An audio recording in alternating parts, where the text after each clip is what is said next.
চিন্তনের বিশেষ দিন বিভাগে বেশ কিছুদিন যাবৎ আমরা উপস্থাপন করছি ভারতের স্বাধীনতা সংগ্রামের ইতিহাসে 100 সশস্ত্র বিদ্রোহ সম্পর্কে। আজকে আমাদের আলোচ্য বিষয় হলো 1859 সালে আন্দামানের আদিবাসী বিদ্রোহ।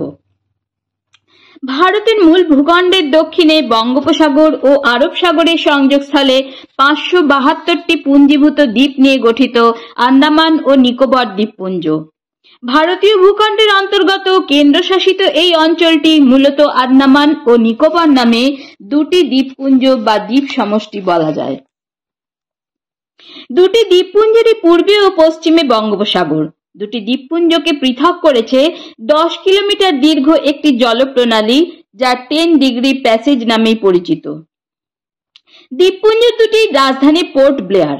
পোর্ট ব্লেয়ারকে আদিম এই দ্বীপগুলির প্রবেশদ্বার বলা হয়। দুটি দ্বীপপুঞ্জে কয়েকশো দ্বীপ থাকলেও জনবসতি অত্যন্ত কম।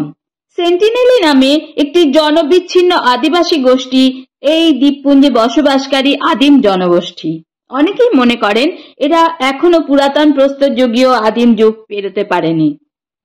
ভারতের স্বাধীনতা সংগ্রামের সময় বিপুল সংখ্যক বাঙালি বিপ্লবীকে ব্রিটিশ সরকার এই দ্বীপে নির্বাসিত করেন এবং পরবর্তী সময়ে এই দণ্ডিতরা স্থায়ীভাবে এখানে থেকে যান। ফলে এখানে বাঙালি এবং বাংলাভাষী মানুষজনের সংখ্যাই বেশি। চিরহরিৎ গ্রীষ্মমণ্ডলীয় রেইন ফরেস্ট, কিছু বিরল প্রজাতির গাছপালা ও বন্যপ্রাণী, সেই সঙ্গে এখানকার প্রবাল দ্বীপ ও নয়নাভিরাম সৈকতের কারণে দ্বীপপুঞ্জ দুটি পর্যটকদের কাছে বিশেষ আকর্ষণীয়। বহিরাগতদের পদার্পণের আগে প্রাগৈতিহাসিক যুগ থেকে দ্বীপপুঞ্জ দুটি নেগ্রিটো ও মঙ্গোলয়েড জাতিগোষ্ঠীর অধিকারাধীন ছিল। আন্দামানের ইতিহাসকে 4টি ভাগে ভাগ করা হয়: ব্রিটিশ অধিকার, ব্রিটিশ রাজত্ব, জাপানি রাজত্ব এবং স্বাধীনতার পরবর্তী যুগের ইতিহাস। 1789 সালে তদানীন্তন British governor general Lord Cornwallis আন্দামানের চাটহাম দ্বীপে ব্রিটিশ উপনিবেশ স্থাপন করেন এবং জায়গাটির নাম দেন পোর্ট ব্লেয়ার। ব্রিটিশ শাসিত ভারতে অপরাধীদের শাস্তি প্রদানের জন্য ভারতীয় মূল ভূখণ্ডের বাইরে একটি বন্দিশালা স্থাপনের পরিকল্পনা নেয় ব্রিটিশ সরকার এবং তার জন্য আন্দামানের ভাইপার দ্বীপে বনাঞ্চল কাটতে শুরু করে। 1857 সালে সিপাহী মহাবিদ্রোহের পর ব্রিটিশরা দণ্ডিত বিদ্রোহীদের মূল ভূখণ্ড থেকে সরিয়ে আন্দামানে পাঠাতে থাকে।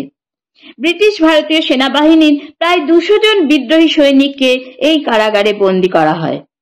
দ্বীপে সবুজ বনাঞ্চল ধ্বংস করে কারাগার এবং ব্রিটিশ কলোনি স্থাপনের কারণে দ্বীপের আদিবাসী অধিবাসীরা বহিরাগত ব্রিটিশদের বিরুদ্ধে মারমুখী হয়ে ওঠে। ফলে ওই দ্বীপের আদিবাসীদের সঙ্গে ব্রিটিশদের সংঘাত অনিবার্য হয়ে ওঠে। কারাগার ও সংলগ্ন অঞ্চলে লোকবসতি স্থাপনের উদ্দেশ্যে বনাঞ্চল ধ্বংস হওয়ায় আদিবাসীরা তাদের জীবন জীবিকার স্বার্থেই বাধা দেয়। ব্রিটিশরা মূল ভূখণ্ড থেকে নিয়ে আসা বন্দীদেরকে গাছ কাটার কাজে লাগাতো। ফলে গাছ কাটার কাজে রত ওই বন্দীদের উপরই আদিবাসীরা আক্রমণ চালায়।